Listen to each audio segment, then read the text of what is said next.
By the time I noticed the second heart, I had already decided the first one meant nothing. The first had appeared on a Tuesday morning, drawn in black marker beside my name on the cardboard sleeve of my coffee cup. Small, uneven, almost careless. The kind of thing a friendly barista might add without thinking. The barista was new. I knew that because I had been coming to the same neighborhood cafe 5 mornings a week for almost 2 years, usually claiming the corner table near the window before opening my laptop and disappearing into whatever copywriting deadline was currently ruining my sleep schedule. He had dark hair, an easy smile, and a name tag that said Matteo. "Ethan?" he called. I stepped forward. He handed me my coffee. "Americano extra shot." That's me. Dangerous amount of caffeine. Necessary amount. His smile widened slightly. "I'll trust your professional judgment." I took the cup, noticed the heart beside my name, and almost looked back at him. Almost. Instead, I carried it to my table and told myself he probably did that for everyone. It was ridiculous to think otherwise. I worked for nearly 3 hours. When I finally left, Matteo was busy with another customer, and the cup went into the trash outside without another thought. Mostly. The next morning, I walked in at 8:07. Matteo looked up from the espresso machine before I reached the counter. "Americano extra shot?" I stopped. "You remembered. You make an impression." The words landed strangely, but his expression stayed light enough to make them harmless. "Hopefully not a bad one. I'll let you know." He turned away to make the drink. I watched him only long enough to realize I was watching him, then looked at the pastry case instead. A minute later, he set the cup in front of me. "Survival fuel." "Thank you." I picked it up. Another heart. This one was drawn beneath my name, slightly rounder than yesterday's. I glanced at Matteo. He was wiping the counter as if nothing unusual had happened, but when he looked up, his eyes went directly to the sleeve in my hand, then to my face. Just for a second. I smiled before I could stop myself. Matteo looked away first. That should have been the end of it. Instead, 20 minutes later, I found myself watching him hand a latte to a woman in a blue coat. Her cup had her name, a drink code, nothing else. No heart. I looked down at mine again. After that, I started noticing cups. Not obsessively, I told myself. Just enough to confirm that Matteo's marker apparently knew how to draw things other than hearts. Over the next several mornings, I saw names, abbreviations, crossed out letters, and once a tiny apology beside a corrected order. No hearts. Mine kept getting them. By Friday, Matteo no longer waited for me to order. I walked through the door, and he glanced toward me from behind the counter. "Extra shot. You're making this dangerously easy. That's what good service looks like." There it was again, an explanation reasonable enough to hide inside. He started the Americano while I paid. When he handed it over, a heart sat beside my name. "Late night?" he asked. I frowned. "Is it that obvious? You look like your laptop won. It usually does. Then sit down before you fall down." I laughed and headed toward my usual corner. A few minutes later, after returning from the restroom, I found my table still empty even though the cafe had filled around it. Matteo was clearing cups nearby. "You saved my seat?" He shrugged. "You always sit here. Good service." Of course. That became my preferred explanation for everything. He remembered I never wanted sugar. Good service. He noticed when I switched from working to staring blankly at the same paragraph for 10 minutes. Observant barista. He started making my drink when he saw me approaching through the front window. Efficient. And every morning, somewhere beside my name, there was a heart. Our conversations stretched too. Not enough to become personal exactly. Just enough that I began measuring mornings by them. "You ever take a day off?" Matteo asked one morning as he fitted a lid onto my cup. "I took Sunday off." "You were here Sunday." "I took Sunday afternoon off." "That's not how days work. Freelance rules." He shook his head. "Terrible rules." I smiled. "You're very judgmental for someone who's been here. What, 2 weeks? Still on probation?" Actually, that surprised me. "Really?" "Yeah. They haven't decided whether I'm staying at this location. Something about that bothered me more than it should have. So you could leave? Matteo glanced at me, then reached for the marker. Another branch needs people. We'll see. He wrote my name, added the familiar heart, and slid the cup toward me. I carried it to my table, feeling absurdly disappointed by the possibility that a man I barely knew might disappear from my mornings. That was when I realized the hearts had become part of the routine. So had he. The next day, I arrived a few minutes later than usual. Before I even reached the counter, Matteo looked toward the door. There you are. I stopped. He seemed to hear himself a second too late. Busy morning? He added. Apparently. He turned toward the espresso machine. I watched him start my Americano without asking. Maybe he had simply noticed the time. Maybe regular customers were predictable. Maybe good baristas learned patterns. All perfectly reasonable explanations. Except Matteo had been looking at the door before I walked through it. And I was beginning to wonder whether he had been waiting for me. The following Monday, the cafe was packed. Every table except mine seemed occupied. The line reached almost to the door, and Matteo was moving between the register and espresso machine fast enough that I assumed this would finally be the morning I became what I technically was. Another customer. Then he looked up. His eyes found me halfway down the line. He gave me the smallest nod. It lasted maybe a second, but something in my chest reacted before common sense could intervene. By the time I reached the counter, Matteo already had a cup waiting beside the machine. Let me guess, I said. Dangerous amount of caffeine? Necessary amount. You've been listening. Sometimes. There were people waiting behind me, so I paid and moved aside. I expected him to call my name when the drink was ready. Instead, several minutes later, Matteo appeared beside my corner table and placed the Americano near my laptop. I thought good service ended at the counter. Don't get used to it. I looked at the sleeve. The heart was larger today, not dramatically larger, just enough that I noticed. You're getting ambitious, I said. Matteo followed my gaze. For the briefest moment, his expression changed. Then the easy smile returned. With the coffee? Sure. He walked away before I could decide whether I had imagined the pause. Later, when the rush finally thinned, I closed my laptop and went to the counter for water. Matteo was restocking lids. You survived, he said. Barely. You say that every day.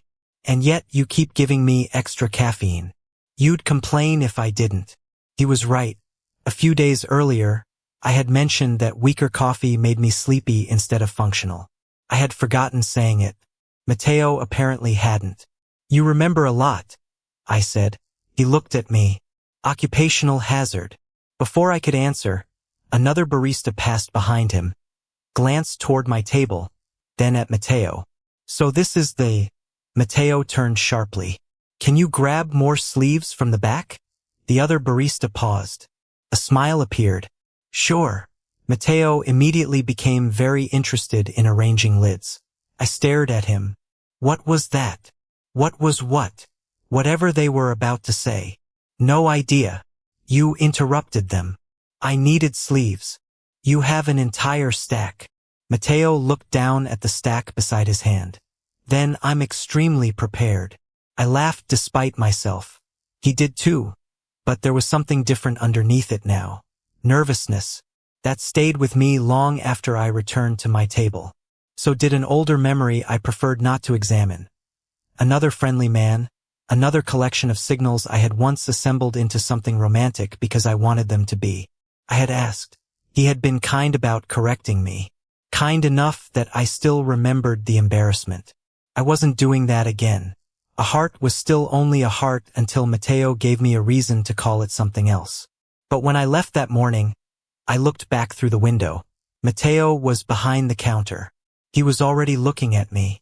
By Thursday, I had convinced myself that the easiest solution was to stop looking for evidence. Then I walked into the cafe at 3 in the afternoon with another man beside me. His name was Daniel, someone I knew through work, and we had spent the previous hour discussing a project nearby. He wanted coffee before heading home, so I suggested the place without thinking about what it might look like. Matteo was behind the counter. The surprise on his face appeared and vanished quickly. Ethan. Hey. Different shift. Covering the afternoon. His gaze moved to Daniel, then back to me. Daniel ordered first. Matteo was perfectly polite. When it was my turn, he asked, "The usual?"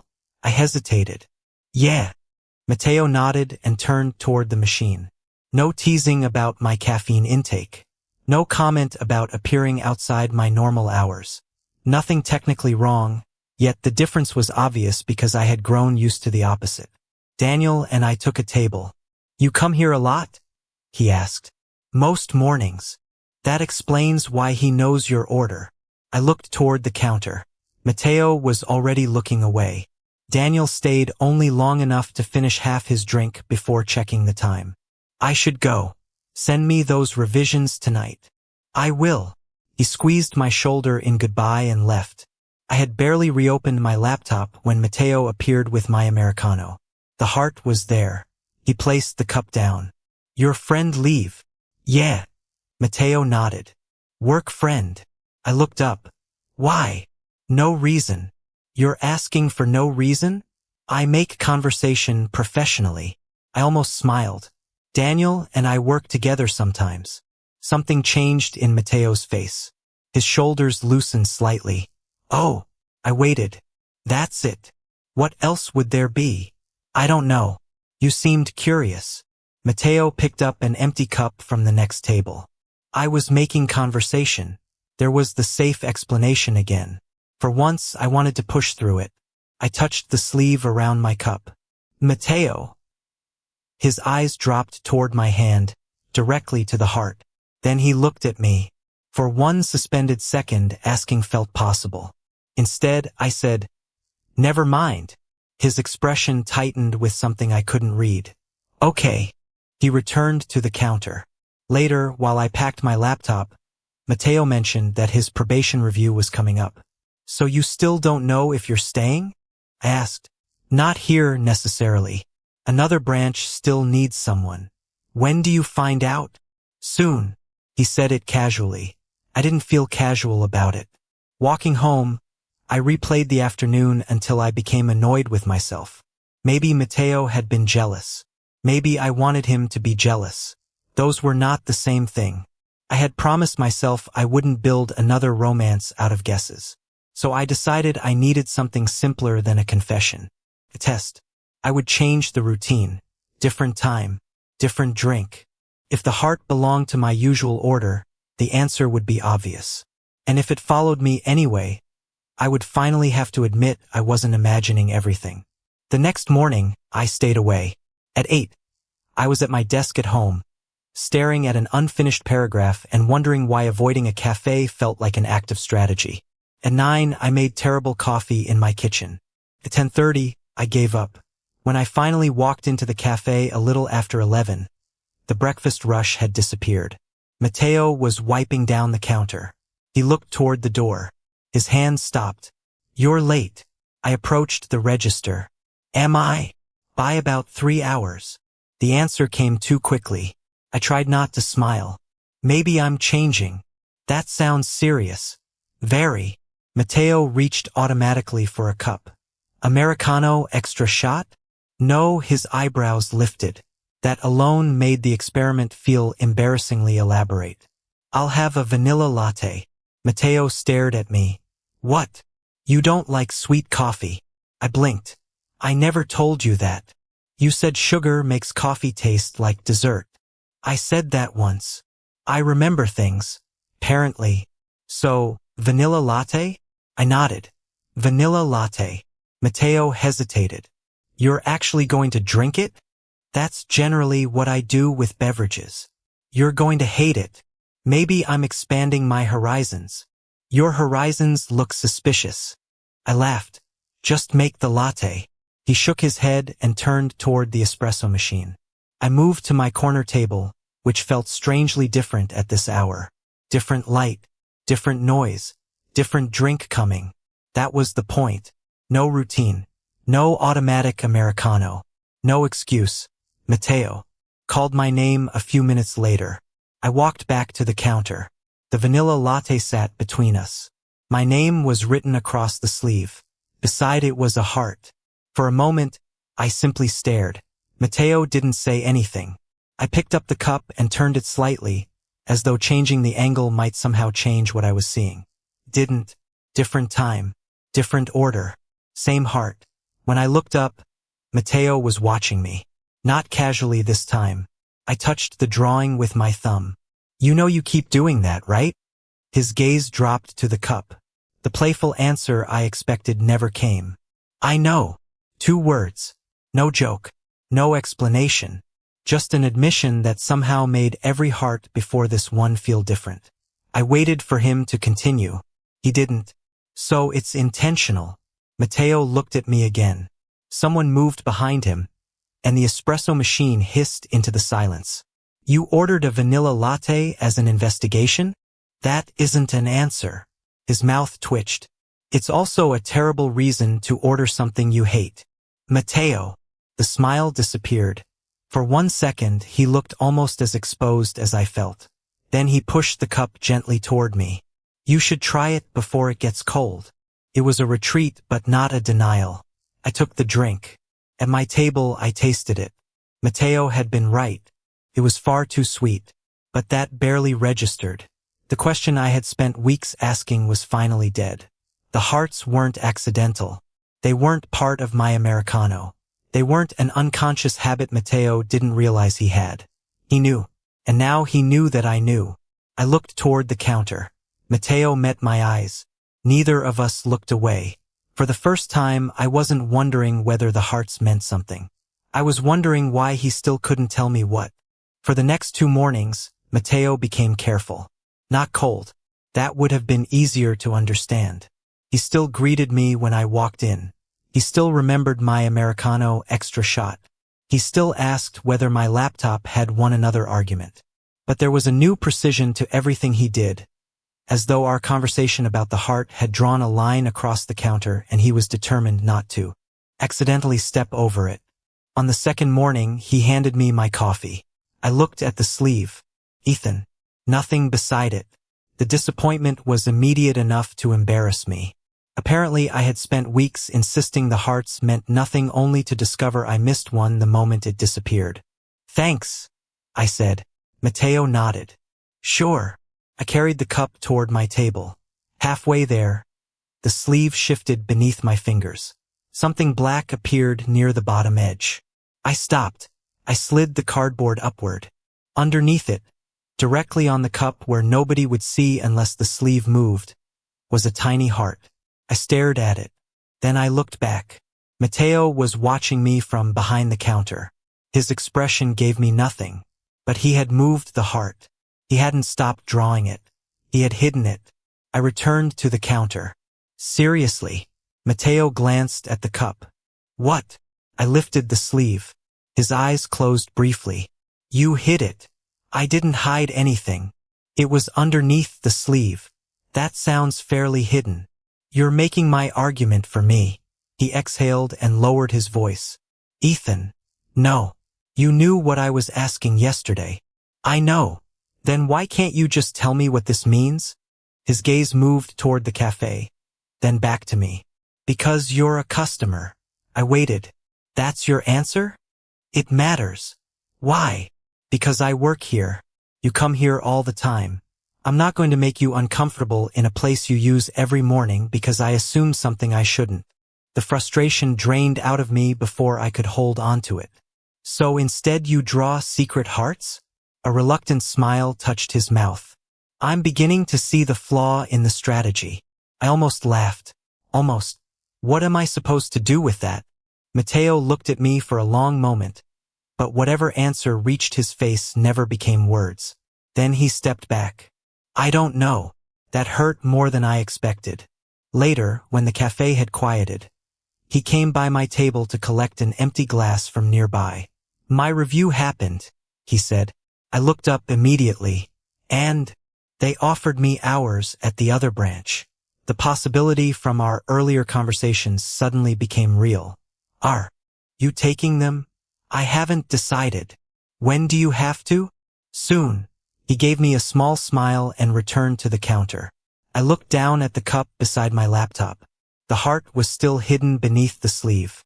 Until then, I had treated Mateo's refusal to explain as part of the mystery. Now there was a consequence attached to it. He could leave.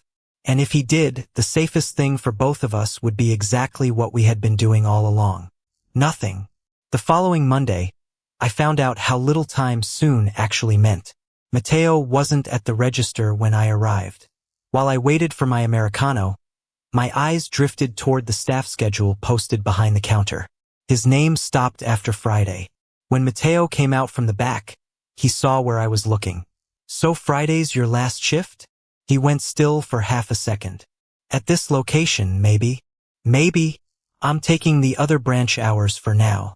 Friday's the last one I'm scheduled for here. He said it like we were discussing whether. I looked at him. Were you going to tell me? Mateo's mouth opened.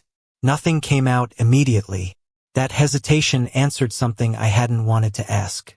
I told you about the offer, he said finally. That isn't what I asked. I know.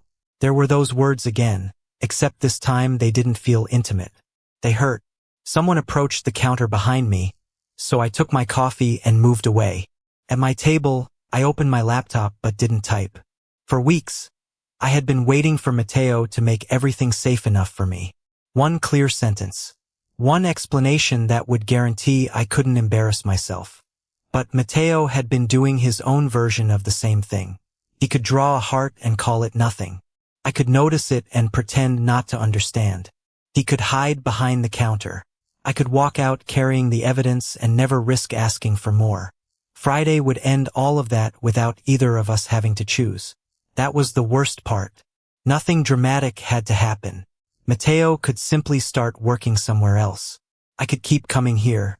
Eventually another barista would remember my Americano extra shot. There would be no hearts. By Friday morning I had stopped pretending that possibility didn't matter. Mateo made my coffee without much conversation. The heart was visible again. Small. Familiar. I carried the cup to my corner table and worked until the coffee was gone cold. Usually, when I finished, the cup went into the trash. This time, I turned it slowly in my hands. I thought about the first heart I had thrown away because I had been determined not to make it important. Then the second. Then all the others. I thought about the one Mateo had hidden beneath the sleeve after I confronted him. As though making the signal private could somehow make it safer. Maybe certainty had never been the thing missing between us. Maybe courage was. I closed my laptop and stood. Mateo looked up. Leaving. For now. His expression shifted at those last two words. I didn't explain them. Outside, I walked half a block before realizing I was still holding the empty cup. I nearly turned toward the nearest trash can.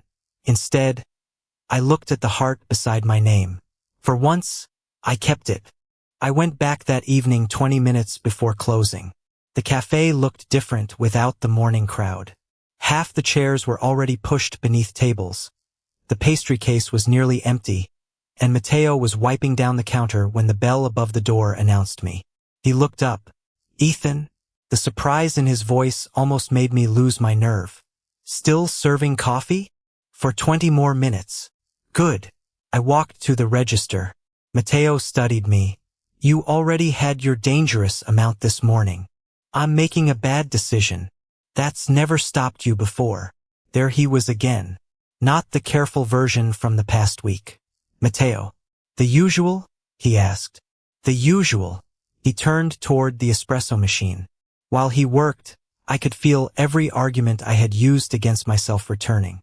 He was at work. I was a customer. A heart could mean anything.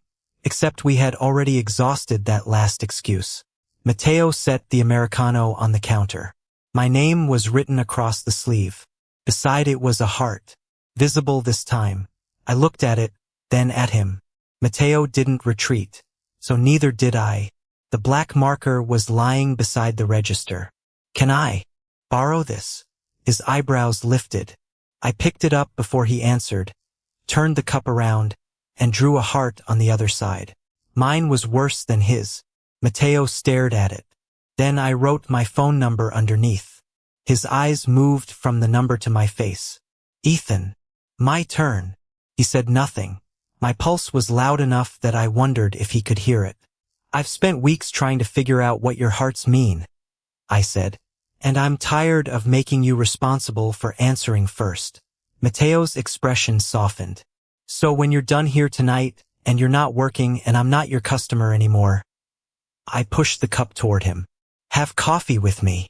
He looked down at my number. You hate uncertainty this much? I hate vanilla lattes more. Mateo laughed, quiet and helpless, and some of the tension left my chest. Then he touched the heart I had drawn. I don't do this for anyone else. Everything inside me went still. The hearts, he continued, they were always for you. I waited. I noticed you before we really talked. You'd come in, sit in that corner, stare at your laptop like it had personally offended you. His smile appeared. The first heart was just a way to see if you'd notice. I threw that cup away. I know, but you smiled first. I remembered. So I did it again. Then you smiled again. And then I started looking forward to it. His eyes held mine. To you.